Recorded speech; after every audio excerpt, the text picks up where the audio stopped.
सब स्वागत है आप सबका कॉमिक स्टार चैनल पे। तो चलिए शुरू करते हैं सर्व संग्राम का भाग चौथा।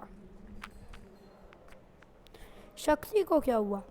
मिस जली भूनी जीत कर भी धुआं धुआं हो रही है भाई।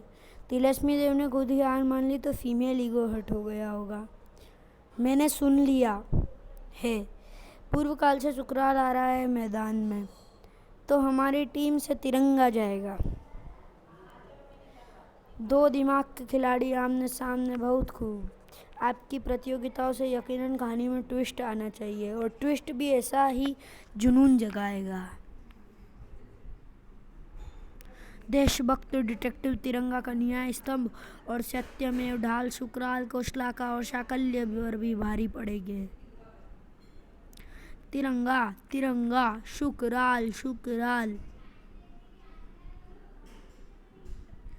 तो कहानी में ट्विस्ट यह है कि अपनी प्रतियोगिताओं की प्रथम स्पर्धा के लिए आप दोनों को वापस धरती पर भेजा जाएगा, लेकिन आप दोनों के समय काल में नहीं, बल्कि एक अलग समय में और पृथ्वी के अलग अलग आयाम में, जहां आपको एक अत्यंत महत्वपूर्ण वस्तु तलाशनी है। जो उस वस्तु को तलाशेगा वही इस स्पर्धा का विजेता होगा। समय आ गया है वीरों, अपनी संपूर्ण आत्मा शक्ति लगाने का। युगम धरित्री असयः। द्वितीय अध्याय समाप्त। तृतीय अध्याय आरंभ। प्रलय से पूर्व।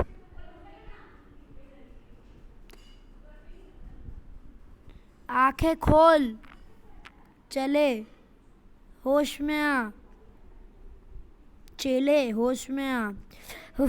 मार क्यों रहे हो गुरुदेव? पहले ही भतीजे ने कम धुना है क्या? हाय, पोर पोर कंदरन कर रहा है। तू इसी लायक है कमबख्त, पिछली कई घंटों से तेरा गला घोट कर अपनी खुन्नस निकाल रहा हूँ मैं। अब छोड़ भी दो गुरुदेव, तुम्हें पता है कि मैं अमर हूँ। यही तो रोना है, मर तो तू सकता नहीं और जिंदगी तेरी किसी काम की नहीं। जरा ब्रह्मांड का चक्कर काटते दिमाग को जगह पर तो आने दो गुरुदेव। यह कौन सी जगह है? यहाँ हम कैसे पहुँचे? हम तो भतीजे से लड़ रहे थे, पिट रहे थे। बोलो, एक ही बात है, बीच में मत टोको, याद करने दो क्या हुआ था।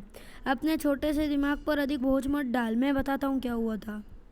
मेरे कहने पर तूने सभी महाखलनायकों को इकट्ठा किया था। तुम्हारे बुलावे पर एक बार फिर मैं आ तो गया हूँ, पर याद रखना नागपाशा, तुम्हारा पिछला चल छाकुरा भूला नहीं है। Take it easy shorty. हम सब यहाँ एक ही मकसद से इकट्ठे हुए। सबका मुझे पता नहीं, पर मैंने यहाँ एक ही मकसद है, और वो है नागराज। इन सबका मकसद तो साफ है, पर तुमने हमें यहाँ किस मकसद से बुलाया नागपाशा? उन महाखलनायकों के साथ साथ तुझे भी आभास नहीं था कि इन सभी महाखलनायकों को यहाँ बुलाकर आखिर आप करना क्या चाहते हैं? वही जो हमेशा से चाहता था। तुझे भूत, वर्तमान और भविष्य तीनों कालों पर राज करते हुए देखना चाहता हूँ, लेकिन राज करने के लिए सेना की ज़रूरत होती है, और यह बनेंगे तेरे सेना के सिपहसालार। पर यह होगा कैसे? त्रिफियाँ और तीरोमणियाँ तो हमारे हाथ से निकल गई है। इस बार मैं तुझे योजना नहीं बताने वाला। हर बार तू मेरी योजना में अपनी टांग में बसा दिमाग अड़ाकर काम खराब करता है। इस बार जैसा मैं कहता हूँ वैसा वैसा करते जा। महामहिम नागपाशा ने आप सबको यहाँ बुलाया है क्योंकि आप सभी सर्वस्व श्रेणी के उत्कृष्ट खलनायक हैं। यह बुड्ढा हिंदी में बात क्यों नहीं कर रहा? यह हिंदी ही है मैडम। लेकिन आपके सर्वश्रेष्ठ और सर्वोच्च होने के बावजूद भी दो शख्स ऐसे हैं जिन्होंने आपको कदम कदम पर मात दी है, जो आपके इस दुनिया को सम्राट बनने की राह के कदम कदम पर रोड़ा बने हैं। वे हैं नागराज और सुपर कमांडो ध्रुव। हमारा समय और अपना बुढ़ापा यहाँ निबंध पढ़कर बर्बाद मत करो गुरुदेव, सीधे सीधे मुद्दे की बात पर आओ। श्रीमान नागपाशा के पास एक योजना है जिस पर यदि आप सब मिलकर अमल करेंगे तो यह रोड़े हमेशा के लिए मिट जाएंगे। चारों के ईमान होते हैं, लेकिन महाखलनायकों का कोई ईमान नहीं होता। चोरों के ईमान होते हैं, लेकिन महाखलनायकों का कोई ईमान नहीं होता। पहले भी हम में से कईयों ने होकर नागराज और ध्रुव को मारने की कोशिश की, लेकिन हर बार अपनी मतभेद की वजह से हमारा ही बेड़ा गर्क हुआ है। रोबो सही कह रहा है। क्या गारंटी है कि इस बार भी ऐसा नहीं होगा? क्योंकि श्रीमान नागपाशी की योजना ही कुछ ऐसी है। बस आप सभी को अपनी स्वीकृति देनी होगी। आप सभी के अलावा और भी महाखलनायक हमारी इस मुहिम में शामिल होने वाले हैं। सभी का एक चयन एक खास मकसद से किया जाएगा। सभी की सम्मिलित शक्तियों के आगे ना ही नागराज की असीमित ताकत टिकेगी और ना ही ध्रुव का दिमाग। सारे मोहरे सही फिट हुए थे और पहली बाजी भी बिल्कुल सही पड़ी थी। व्हाट, क्या कह रहे हो ध्रुव? इन्फॉर्मेशन बिल्कुल पक्की है नागराज, तभी तो मैं राजनगर से महानगर तक बाइक उड़ा के आया हूँ। समुद्री आप्रवासी पक्षियों के एक झुंड ने विशंधर, चंडकाल और बोना वामन को विसर्पी का अपहरण करते देखा। विशंधर, नीच, गद्दार! मैं जो महानगर नागराज से सहायता मांगने जा रही थी, परंतु तुझे देखकर मुझे यकीन हो गया है कि नागद्वीप पर जो विपदा आई है उसमें तेरा ही हाथ है। मैं नहीं जानता राजकुमारी विसर्पी कि तुम किस विपदा की बात कर रही हो, पर फिलहाल मेरे इन साथियों से बड़ी विपदा तुम्हारे लिए दूसरे कोई नहीं हो सकती। इस समय विसर्पी ही तुम्हारे लिए सबसे बड़ी विपदा बनने वाली है। अरे राजकुमारी जी तो गुस्सा हो गई। बहुत खूब, चंडकाल को गुस्सेल नागिन पसंद है। मज़ा आएगा इस शिकार में करने में। शेरनी को मृगनी मत समझकर शिकार करने की हैसियत रखने वाले अक्सर शेरनी का ही शिकार बन जाते हैं। जंगली शेरनियों का पालतू बिल्ली बनाने की अच्छी तरह जानता है चंडकाल। चंडू, मेरे प्यारे चंडू, राजकुमारियों से पेश आने का यह कोई तरीका नहीं है। राजकुमारी का गुलाबी मुखड़ा गुस्से से कैसा लाल हो गया। मेरा प्लान राजकुमारी जी का मेकअप कर देगा। ही। उफ, मुझ पर मूर्छा छा रही है। ही। देखा चंडू प्यारे, कितनी आसानी से काम हो गया। दोबारा मुझे इस नाम से मत बुलाना, मस्खरे बोने वरना तेरी और खैर नहीं। आपस में झगड़ना बंद करो तुम दोनों। भूल गए गुरुदेव ने क्या कहा था? हम सभी महाखलनायकों को एक साथ मिलकर कार्य करना होगा, तभी नागराज और सुपर कमांडो ध्रुव नाम के ग्रहण अपनी कुंडली से हमेशा के लिए मिट पाएंगे। अब जब विसर्पी हमारे कब्जे में है तो नागराज हम पर वार करने की हिम्मत नहीं कर पाएगा। ध्रुव की चिंता मत करो, उसकी भी ऐसी दुखती रग खोज कर निकाल ली गई है कि बेचारा तड़प कर रह जाएगा पर कुछ कर नहीं पाएगा। गुरुदेव यानी नागपाशा का गुरु, अब ये गुरु चेला मिलकर कौन सा खेल खेल रहे हैं यह तो पता नहीं नागराज, पर एक बात तय है कि इस बाजी में हमारे खिलाफ उनके पास ऐसे मोहरे हैं जो जीत हार का निर्णायक फैसला करेंगे। हमारी जीत और उनकी हार का निर्णायक फैसला। मेरे साथियों ने उस जगह का पता लगा लिया है जहाँ नागपाशा एंड कंपनी मौजूद है। मुझे पहले ही समझ जाना चाहिए था। सुपर कमांडो ध्रुव के पास प्लान ऑफ एक्शन ना हो ऐसे ही नहीं सकता। मुझे पहले ही समझ जाना चाहिए था। सुपर कमांडो ध्रुव के पास प्लान ऑफ एक्शन ना हो ऐसा हो ही नहीं सकता। राजनगर और महानगर के बीच स्थित पुरातनी नगरी के खंडरों में नागपाशा ने खेमा गाड़ा है। जाहिर है वो सभी हमारे स्वागत की तैयारी में जुट गए होंगे। But we are going to hit first and hit hard. Nagraj और सुपर कमांडो ध्रुव, गुरुदेव ये तो उम्मीद से ज़्यादा जल्दी आ गए, अब क्या होगा?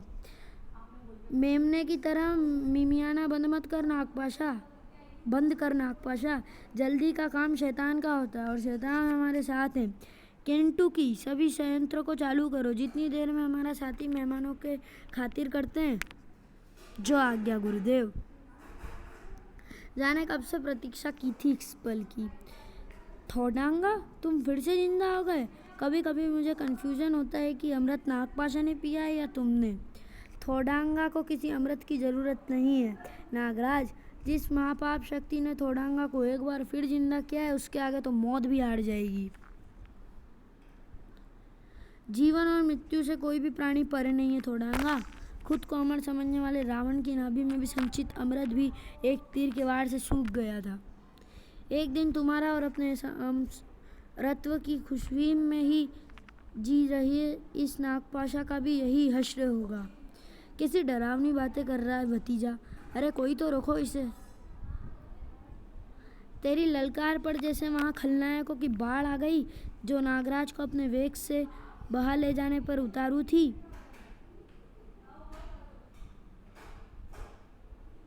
शाकुरा, तूतन, खामन, तुम दोनों भी वापस आ गए। इतने नमूने एक साथ कहाँ से इकट्ठे हो गए चाचा श्री? यह तो तेरे लिए मेरा प्यार है भतीजे। देख, इसलिए मैंने यहाँ तेरे स्वागत के लिए तेरी सबसे प्यारी चीज़ भी मंगवाई है। कैसी लगी? विसर्पी? तू चिंता मत कर भतीजे, अपना पूरा ध्यान लड़ने में लगा। मैं हूँ ना यहाँ इसका ख्याल रखने के लिए। चूक कर दी तुमने नागराज, अब यह आधे पल की चूक तुम्हें काफ़ी भारी पड़ने वाली है। हा हा हा, जकड़ कर रखना इसे, कहीं मेरा निशाना चूक ना जाए। उफ, तूतनखामन की इन जादुई पट्टियों से खुद को आज़ाद नहीं कर पा रहा हूँ मैं। आने वाले चंद पल नागराज की मुश्किलों के लिए काफ़ी बढ़ाने वाले थे। वैसे स्थिति ध्रुव के लिए भी अनुकूल नहीं थी।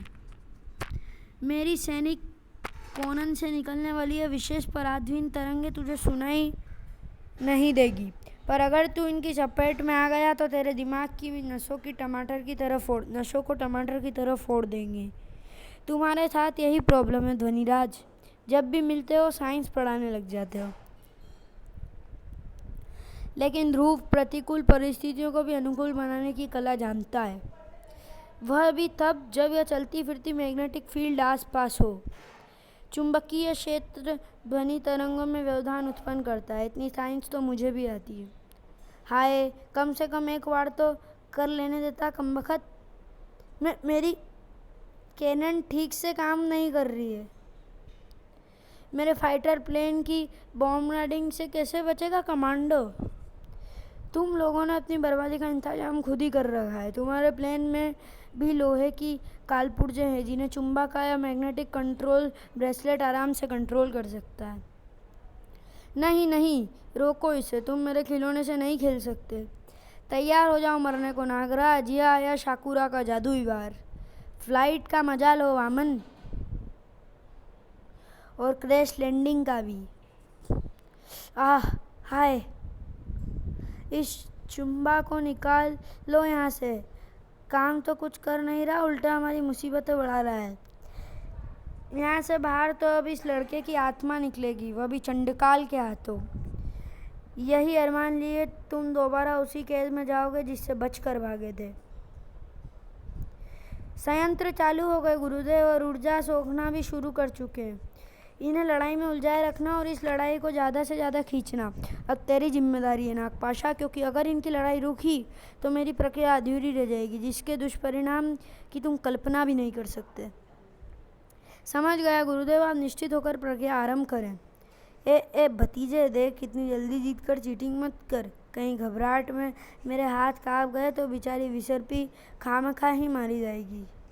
विसर्पी को अगर एक खरोच भी आई तो तुम्हें अपने अमर होने पर अफसोस होगा नागपाशा। फिलहाल अफसोस सिर्फ तुम्हें होने वाला है नागराज, कि तुमने मिस किलर और थोडांगा की टीम अप को नज़रअंदाज करने की गलती की। इस बार क्या बखेड़ा करने वाले हो तुम दोनों? पिछली गलतियों से सबक लेने की कोशिश कर रहे हैं। यह बीन की आवाज़ कैसी? यह उस खास विष्करण बीन की ध्वनि है जिसने नागों के राजा वासुकी को भी वशीभूत कर लिया था और उसे अपनी दिव्य नाग खड़ंग देने पर विवश होना पड़ा था। बस फ़र्क इतना है कि पिछली बार यह बीन एक अदने से जंगली सपेरे के हाथ में थी और इस बार इसे बजाने वाला है तेरा पुराना दुश्मन सपेरा। तुझसे पिछली बार का हिसाब बाकी था नागराज। जब थोडांगा ने मुझे ये ऑफ़र दिया था तो मैं मना नहीं कर सका। सरप्राइज़ पैकेज यहीं ख़त्म नहीं होता है। पिछली बार वासुकी की खड्डक हमने एक साधारण जंगली को दी थी, जिसे मैंने मॉलिक्यूलर फ्यूजन और जेनेटिकल एनाइंसमेंट एंड अपग्रेडेशन से जापानी युद्ध कला के सबसे बड़े माहिर बुगाकू में बदल दिया था। पर इस बार हमने इस काम के लिए पहले से कहीं बेहतर स्पेसमैन चुना है। तो पेश है पहले से ज़्यादा दमदार, शानदार और टिकाऊ बुगाकू,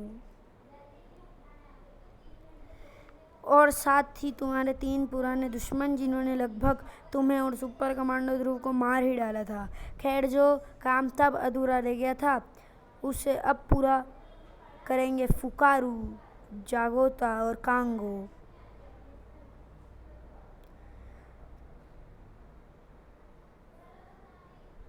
चतुर्थ अध्याय आरंभ। भीम खाए भक्षक। This is an emergency. I repeat, this is an emergency. क्या हुआ प्रोबोट? अडिग नाम के इस दानव ने सभी विचित्र ब्रह्मांड रक्षकों को धराशायी कर दिया है। यह तो फिर से गर्भगृह को जाने वाली शेफ्ट की ओर बढ़ रहा है। आखिर यह गर्भगृह को तोड़ना क्यों चाहता है? अपने साथियों की तरह यह भी धरती से इंसानों को ख़त्म करना चाहता है शायद। अगर ऐसा था तो फिर यह पाषाण राक्षसों का मुकाबला ही क्यों करता? बात कुछ और है। बात जो भी है तभी पता चलेगी जब यह दानव हमारे कंट्रोल में आएंगे। कीर्गी जैसी योगिक शक्ति जिसके सामने नहीं टिक सकी, उसे तुम लोग कैसे कंट्रोल करोगे? यही तो हम महाखलनायकों की स्पेशलिटी है। अडिग को कंट्रोल करने के लिए हमारी ICU यानी इन्वेंशन कंट्रोल यूनिट रवाना हो चुकी है। मैं इन योद्धाओं की ऊर्जा महसूस कर सकता हूँ। यह तामसिक नहीं है, परंतु यह मेरे कार्य में बाधा उत्पन्न कर रहे हैं और इन्हें समझाने हेतु ना मेरे पास समय है और ना ही मेरी कोई इच्छा। हाँ, अब तक मैं इसे दानव पर ब्रह्मयोगिक ऊर्जा का वार नहीं कर रहा था, क्योंकि इस वार का प्रतिकूल असर पृथ्वी के संतुलन को भी बिगाड़ सकता है। परंतु अब कोई और मार्ग शेष नहीं है। आक्रमण! बहुत जीवट वाले हैं ये योद्धा, वरना सर्वशक्तिमान भीम का अडिग के वार खाकर कोई साधारण प्राणी यूं ही नहीं उठ सकता। परंतु अब इनके प्राण हरने के अलावा मेरे पास कोई मार्ग शेष नहीं है। अब इनका संहार करेगा ये भीमकाय अडिग भक्षक, भीमकाय भक्षक। हिया चटनी बनाएगा अडिग, हिया। What the hello! पहले ब्रह्मांड रक्षक और अब विस्तृत ब्रह्मांड रक्षक भी गायब हो गए। अब क्या होगा दुनिया का? बचने की आखिरी उम्मीद भी गई। गलत माय डियर फ्रेंड्स, आपकी आखिरी उम्मीद अभी बाकी है और आपकी आखिरी उम्मीद है महानायक नहीं बल्कि हम महाखलनायक हैं। यह क्या माया है? यह सभी कहाँ गायब हो गए? जो भी हो, मेरा काम आसान हुआ। तुम्हारा काम आसान नहीं, तुम्हारा काम तमाम होने वाला है बहुत ही जल्दी। ओह, यह क्या भला है? ICU आ गई। निश्चिंत हो जाओ साथियों। इस भीमकाय को अपने चक्रवात की गिरफ्त में रखना आसान नहीं है। उम्मीद है बाकी लोग भी जल्दी आ जाएं। कैसा विचित्र प्राणी है जो चक्रवात तक को काबू कर अपने इशारों पर नचा रहा है। इतनी तीव्र गति से घूमते हुए मस्तिष्क कार्य नहीं कर रहा है, पर एक मार्ग है इस चक्रवात से निकलने का। अपना संपूर्ण बल लगाकर चक्रवात को इस विचित्र प्राणी के ऊपर ही ले आया जाए। फिर अरे, यह क्या कर रहा है? यह तो इस टाइफून को मेरी ओर ला रहा है। लगता है तुम्हारे ICU टीम के पहले ही खिलाड़ी को ICU में एडमिट करवाने की नौबत आ गई। 1-on-1 नहीं मूर्खो, ऑल ऑन 1 अटैक करो। एलिट टीम तुम्हें गाइड करने पहुंच रही है, पर तब तक स्थिति तुम लोगों को खुद ही संभालनी होगी। डोंट वरी वंडर वुमेन, वह अकेला है और हम असंख्य है। हायना के पंजे उधेड़ डालेंगे इसे। मैं अकेला ही 1000 के बराबर हूँ। हैमर अपने हथौड़े से कंकड़ की तरह तोड़ डालेगा इसे। इस दानव को जलाकर कोयला बना देगा अंगार। काट डालेगा फरसा इसे। हुफ, श्वान चाहे संख्या में कितने भी अधिक क्यों न हो, मदमस्त भीमकाय गज पर विजय नहीं प्राप्त कर सकते। मक्खी की तरह उड़ा दिया इसने तो हमें। एलिट टीम कहाँ है? इन्वेशन कंट्रोल यूनिट की एलिट टीम आ चुकी है।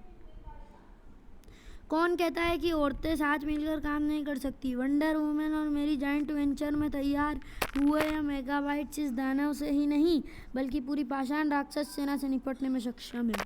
अगर कभी यह दुनिया दोबारा सामान्य हुई तो इन मेगाबाइट्स के लिए तुम लेडीज को एक परमानेंट क्लाइंट जरूर मिलेगा, ग्रैंड मास्टर रोबो।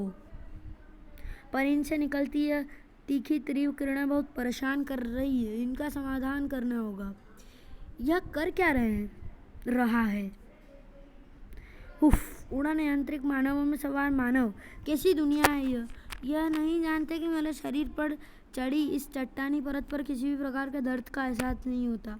कमाल की ताकत है। 1000 टन के मेगाबोट के ऐसे पकड़कर जमीन पर पटक दिया जैसे कागज का बना हुआ हो। 1-2 मेगावाट्स पर इसकी ताकत चलने का यह मतलब नहीं कि इन सब का मुकाबला कर सकता है। पूरी इन्वेशन कंट्रोल यूनिट का मुकाबला तो यह हरगिज नहीं कर सकता। चतुर्थ अध्याय समाप्त। परिष्कृत अध्याय भाग 9। नोनी शायद एक, क्या पता।